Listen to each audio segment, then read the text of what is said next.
Hello, welcome to the program Political Viewpoint on ASO Television. My name is Topsy Jimba, your host. I urge you to be with me on this program this evening. Political Viewpoint comes to you 3 times in a week, Tuesday, Wednesday, and Thursday at about this time, where we look into national issues and discuss them. The program also gives me the opportunity to invite personalities to be with me on any edition I want to discuss on. Today, indeed, we'll be looking at whistleblowing as a way of fighting corruption in the country. Of course, my guest in the studio is right now sitting to actually explain to us basically what that means, and then he tell us basically where there are examples associated to that for us to know as a country. But I know this particular policy came on board when we discovered that the country was actually ebbing away in terms of corruption, and the need to really find out who are these people involved doing that. We now have whistleblowers who will now be telling government basically who are these people, how much they have in their various accounts. That has been going on for a very long time, but how true is it, we do not know until when he explains.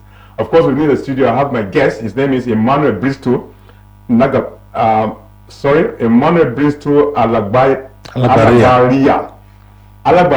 Yeah. He is the Executive Director, Center for Joint National Economic and Business Development. I appreciate you for coming on this program live and direct, ASO Television. Thanks for having me. Don't worry me.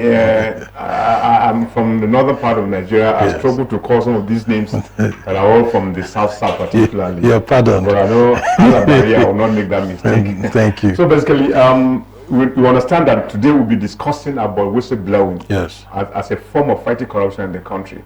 What's your view on that? You know, I think it was in the wisdom of the government when they realized that externally, foreign countries could point to the fact that Nigerians are stashing money in different bank accounts. And so it became imperative that the government must see how to encourage people to speak out. And when they speak, they should also design a system that equally protects them. Because whistleblowing is one risky venture that the people you expose could also come for your life. Honestly. If the government does not protect them. And you know that Mr. President, on whose shoulder the burden of the country is placed on, will not be everywhere at the same time. Even people that he has so trusted to work and support and encourage performance, sometimes you know that the heart of man, you cannot actually read the mind as the heart of man. Even when they seem very productive in their private endeavors, and you invite them to contribute towards national development in serving in your system or in your cabinet, these people could go there, and because of the opportunities they see and what they're exposed to, they could deviate from their core objective. And if the government fails, the blame is the president they hold responsible. So whistleblowing is also a critical aspect that Mr. President should encourage. It gives to him first-hand information, because you know why he sits in Aso Rock, even the governor, why they sit at their state house. The people that work with them can even micromanage information that gets to them. People may start asking, is it that the governor or the president does not know what people are facing outside? You wouldn't blame the governor, you wouldn't blame the president. The people that should expose and inform them day to day on issues, they only tell them what appeals to their temperament and what they feel that they can easily key into. And some of them, information they give to Mr. President or the governor, are information that will enable them make money or have a larger allocation.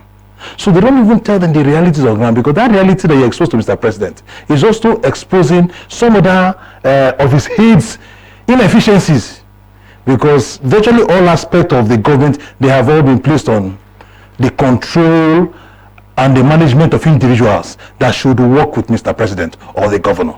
So whistleblowing is important. That is the only way the governor, Mr. President, will know, even when people around him prevent him from getting information. He knows what is happening, and it will enable him act immediately for his governments to achieve results. Okay. There's one important thing you made by saying, you know, what the person comes up to tell you, the corruption that exists, by blowing it out, there is a need for government to come up with an enabling policy to protect the person who's doing the whistleblowing. That one, I like it that way. The question here is it possible for an individual who does not like you can frame up a story against you so that you could be arrested? Or is it possible because you, the person blowing, you need money, you will not frame it so that you get money from somewhere? Because after all, it is said, when you blow the whistle, part of the money will be given to you to a certain extent or a certain percentage. So I want to find out in these two dimensions. That is why we have security agencies. We also have the DSS. Their responsibility is to investigate. The person that blows the whistle only whispers to your ear as an early warning sign that such a thing is happening or such a thing has happened already. The government must use their own instrumentalities, their mechanism, to investigate to know if that information is true. You can only be arrested. A responsible government can only start arresting people if there is substance to that information. You cannot, because somebody blow whistle, gives an information. Yes. And whistle is also part of journalism. It's one component of journalism that we do not practice here. Abroad, there are people that basically their specialty, their area of concentration is the investigative journalism. And in the course of investigation, they uncover certain things that maybe the government might not know about. Sometimes the government might be in collaboration in that crime or malfeasance.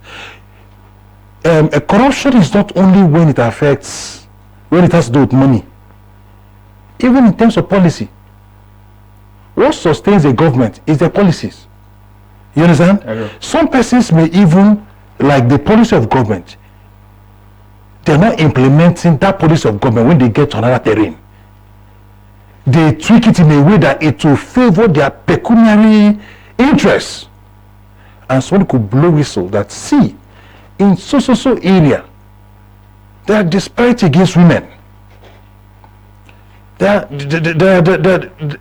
terms of policy, when they inform the government, they will now send their agents to know, to investigate that information. If they realize that it is true, that is when they will now set up a system, because you must be given the first fair hearing. They'll put up a system that will invite whoever that is involved. The person should have, because we operate a democratic system, the person should have the right of fair hearing. If the person cannot defend his or herself, then the government will not apply what the rules, or as in apply what the law says, because for every crime there are prescribed punishments. The government cannot start applying those punishments that have been stipulated by the law. Okay. To serve as deterrent, so that others will not also see it that, one, if the government is not active publicly, the government is perceived to be weak. The government is perceived to be incompetent. But when you see a productive government that is result-oriented, a government that is firm and has the political will to take decision, stand by a decision, implement, enforce that decision, and carry it through, that government is going to be respected, in as much as it is for the collective interest and for the benefit of the people. So whistleblowing is one aspect of journalism that the government should encourage and protect. Okay. If people abuse that privilege, misinformation is also a crime, except it is not deliberate. But if it is deliberate, you will also be called for questioning. They will now investigate the motive behind it. If you're doing that, maybe to pull somebody away from a system so that you can clear road for others that want to steal, then you're going for it. That is a way of regulating even this policy. Has it been very effective right from the time it came on board, that particular policy whistleblowing, to the best of your knowledge? Well, initially it was effective and Nigerians were so happy, Nigerians were willing. I think after the discovery of money that was stashed in the Lagos building, there is this high-rise building that they discover huge volume of dollars in millions. So people started watching over themselves, even in offices. But for a very long time, that policy has not been effective. And in recent time, I also do not know, but I think some persons that have also blown whistle in one way or the other, they have been victimized. You understand me? You mean some other persons that have blown whistle and they have been victimized? Yes, some people that have blown whistle, they've been victimized in one way or the other. In the sense that the information they passed out wasn't accurate? No. Or because their faces are not quite good before the individuals who are investigating? Or just out of hatred? Is that what you mean? Now, you also can agree with me that are journalists that have been arrested because of they gave out privileged information. Yeah. Those persons whom this information affected now misinterpreted and now try to criminalize the action of these people. Sometimes they also say that they expose confidential documents, privileged documents, and these people are not work. This don't even work in government. For information to get to the public domain, it means that from where this information emanated from, it has already been exposed. So what they personally did was to share it, maybe to send it back to higher authority and let the public know that this thing is happening, so that people that can take decision that people that it will affect adversely, because whatever thing that goes wrong. The third person be arrested. The third person, assuming I were to be the person who actually brought out the information for public, but it didn't get to the public, it was only you that now came up to say it. Can you be victimized? Now, there are two categories to this.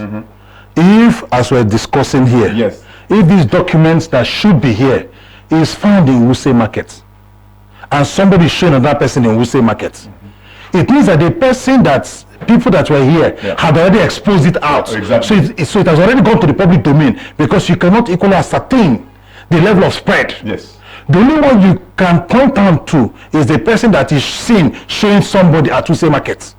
So that person that is showing a friend in Wuse Market is not the person that exposed the document. The document has already been exposed. Are you speaking on the informed position that are people who suffer like that, maybe being arrested or detained, maybe because they have shown a kind of an information, a classified information, who ought not to a friend, but probably not emanated from him or herself?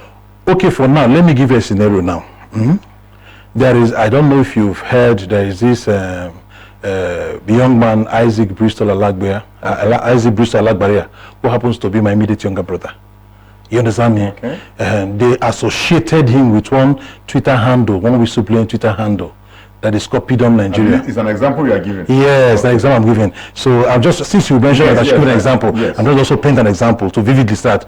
Viewers will equally understand. You understand? Whatever conversation we're having here, we're contributing our quota into the body of knowledge, so that we can also enhance our democracy, protect our democracy, and that same democracy can equally guarantee our rights and freedom. So this young man was associated, he was alleged to be behind that handle. That PDOM Nigeria is an acronym, People in Distress or Missing. So they arrested him in Port Harcourt, flew him down to Abuja, and though the way the arrest took place in a draconian style, they came with Mufti to the hotel and a whole lot transpired. Though now the case is in court, now he has been arraigned. But now he was associated there and he was treated like a common criminal. Even at the airport, he was on handcuff. They waited. They flew him on the 10th of August in the United Nigerian Airline. They waited for the passengers to go on board, fully loaded, flight before they brought him in on handcuff, and it caused stir in the plane. So they had to talk to the passenger that please, they should not be scared that he's a criminal that they want to transport to Abuja. Okay. All those embarrassment that they cost him, you understand? And now that handle, when I investigated the handle, because I was not following the handle before now, and I now realized the handle is just a whistleblowing channel that have done a whole lot of good to the country. You understand? Beside this particular instance that you have just painted, at a point, did he actually succeeded in working for the interests of Nigerians, other than this one that ended up making him to be a victim of... No, he is not actually the person, the PDOM, but he was arrested as the one behind the handle. But now I'm talking about the activities of the handle itself. The handle, I don't know the person there, if it's a he or she or them. Okay. So the handle has been supportive to our national development. But again, that becomes so necessary for, you have to have this fact check. Yes. For any information given to you, you need to actually cross-check it before you finally put it in on the public view or public domain. Yes. So that at the end of the day, you run away from being humiliated or whatever you might think about it. So I feel, could that have been the reason that probably he didn't check very well to cross-check his facts before, you know, getting it involved in that particular acronym you mentioned? But that's just an example. I know. That fast checking, for you to fact check, yes. You don't work in that agency. The only way you can fact check is to let people in the agency to know that such a thing is happening. And if it is not true, they will debunk it is not true. If it is right, they can do internal home cleaning and look for where that mismanagement, looting or crime emanated from. If it was a distortion of documents within the system, it is their duty to use their internal mechanism to address those issues. So it's just an example, you understand? And I know that in this case, oftentimes it is not all information that is given to the public that are true.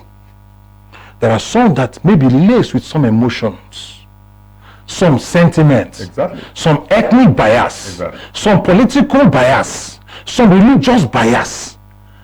These are possible facts.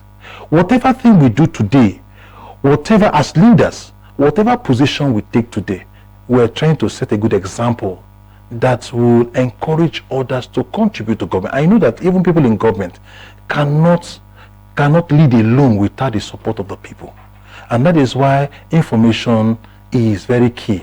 The mode of disseminating information in the government is very key. There should be feedback and mechanism whereby people could freely send information. To me, what I should suggest, the government should have a channel, just like in every organization. You see a small box there, that's whatever feedback, please send it there. If somebody does not use that feedback box and paste the information at the front of the organization, you know that the person's intention is to embarrass the organization. You understand? But you must give them avenue for them to speak. If you see, if there is any whistle that you want to blow, this is a channel. Quietly send to us, and we promise you, you see a result. You see results, then the government or any system will not be embarrassed.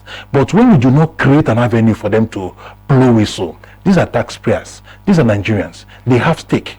Except we do not see ourselves as stakeholders. That's why we say, well, it's your leadership. We only wait for 4 years or 8 years for your tenure to elapse. But in turn, when you leave government, you fall back into the society where you start criticizing the same government you once led. Just as we have seen, people that have led, when they were leading, those ones that are criticizing government, they led and they were, they led with impunity, but now they are older than Pope. They are trying to criticize a government, even policies that they abused for their own personal gains.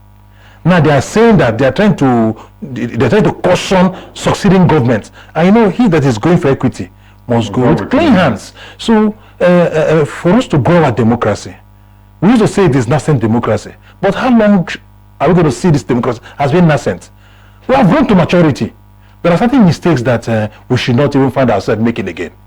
That is why the whistleblowing system is good. The government should embrace it, but they should structure it in a way that it does not cause national embarrassment to the government or even any agency. It is not peculiar to the government alone.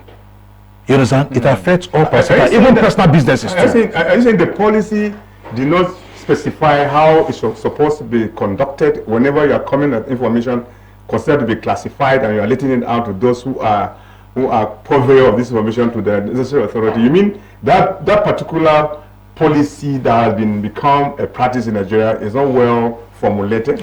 No, it was well crafted. But the problem we have here is this: even when they blow this whistle, instead of acting on it,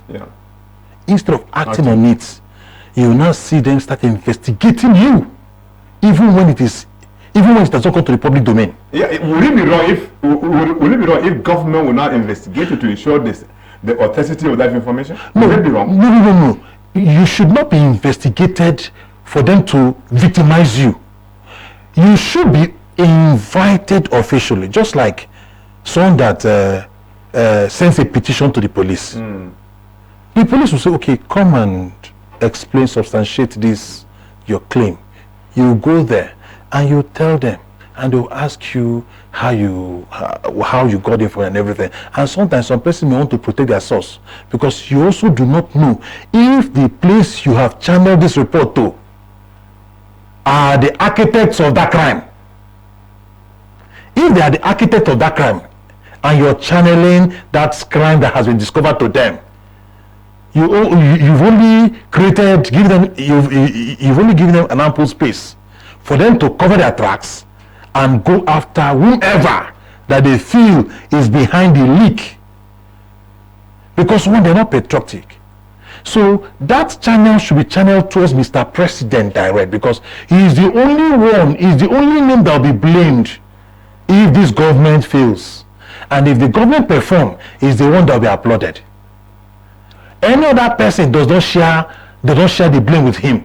In fact, we have seen in this country where people that served in government, where cabinet member will now stand and criticize the government after the reign of that government. People no longer have shame. You understand? So you do not know if the people you blow this whistle to are the ones perpetrating that crime. So even yourself, your life's at stake. If it gets into the wrong hands, then they will quietly come for you. They can even eliminate you.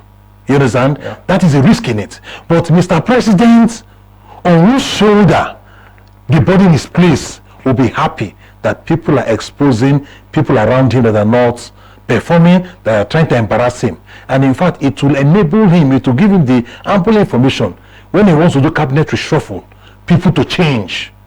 People that have been that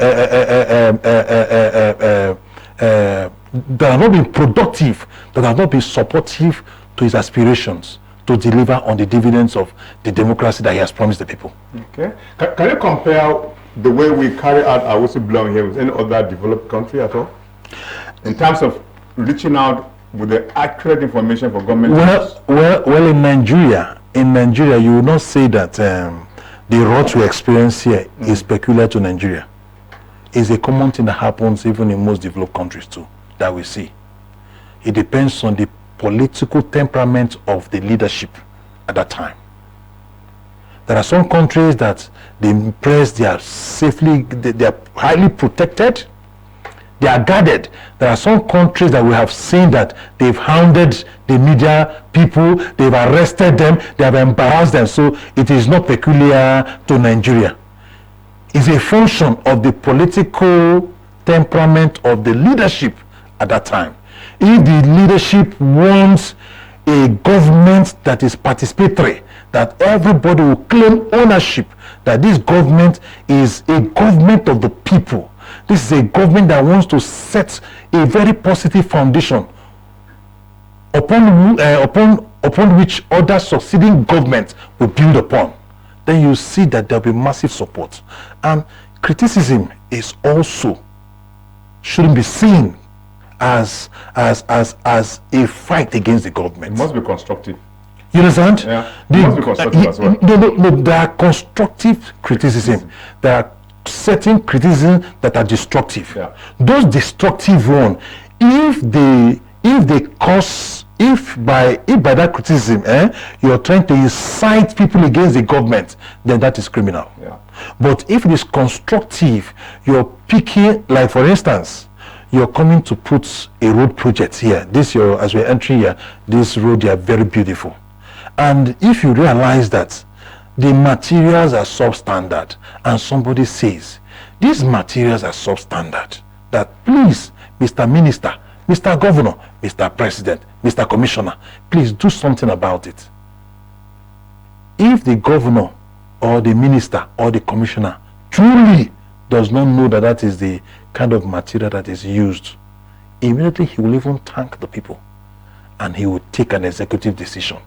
We have seen where Omaye visited projects where he was talking angrily to the contractors. You know that he is not involved. But if he's involved in that malfeasance, you will see that he will not have that moral authority to publicly condemn and criticize them. So if somebody raises an issue, if Omaye is not involved, somebody raises an issue of underperformance, Omaye will be happy. Omaye will quickly send his engineers there. In one of the clips we watch, Omaye was querying an engineer of the Ministry of Works that he told him this is the second time this is happening. It means that there were compromises that were done within the ranks, even in his ministry, under his watch. And these officials, they don't attend the Federal Executive Council meeting. It's Omaye that will attend this meeting. If there is any collapse, if the period is substandard, he's the one that Mr. President will embarrass and fire. So it belongs on him to ensure that that mandate given to him by Mr. President, he interprets it in a way that people that work within the ministry will understand and key in to the greater vision and ensure that their performance assessment is top-notch. So, can you make an appeal, or what advice will you give to government to get it right? The only thing we'll say, the only thing we'll say, whatever thing we do today is for our own good. Every person that is in government today will find themselves out of government tomorrow.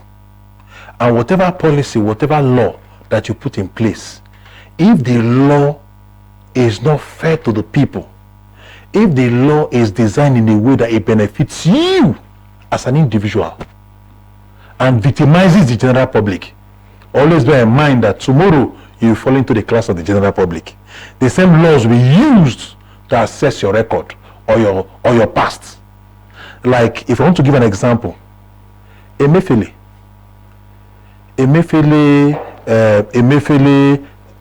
was a CBN governor, and accounts of people were frozen. We saw his activities and everything. Today, Emefiele is at the mercy of the same laws to prove his innocence. If the law were designed in a way that it will protect them at that time, he wouldn't have gotten involved. He will not enjoy from the from that same law that should also protect him now that he's not in government. Okay. So the law must not be must not be designed in a way that it benefits. It should benefit all, because everybody will rotate around this government, and the same law that protects you yesterday might not be the same law that will protect you tomorrow when you're out of government. So do what is right, make it neutral so that it can stand the test of time. And quality laws are those laws that even several years after, these laws are still applicable. Not laws that after you leave government, you will now start fighting that they should repeal that law. Because you know that law was selfish, as we have seen in different states, where some laws were initiated to protect the governor or the local government chairman. After he leaves office, he will not start saying they should change the law, because he knows that that law was not fair to the people. That law was a personal law for himself. And whatever thing we do today will fall into the hands of history, into the annals of history. We've read about great leaders, Ahmadu Bello, Awolowo, and others. they live their life just as where you're interviewing. That's how they live their life. But people have written, documented their actions and inactions, and today we learn from it. So whatever thing we do today will also fall into history, and people can only appreciate us, model our lifestyle and our leadership style if what we have done could serve even for future responsibilities.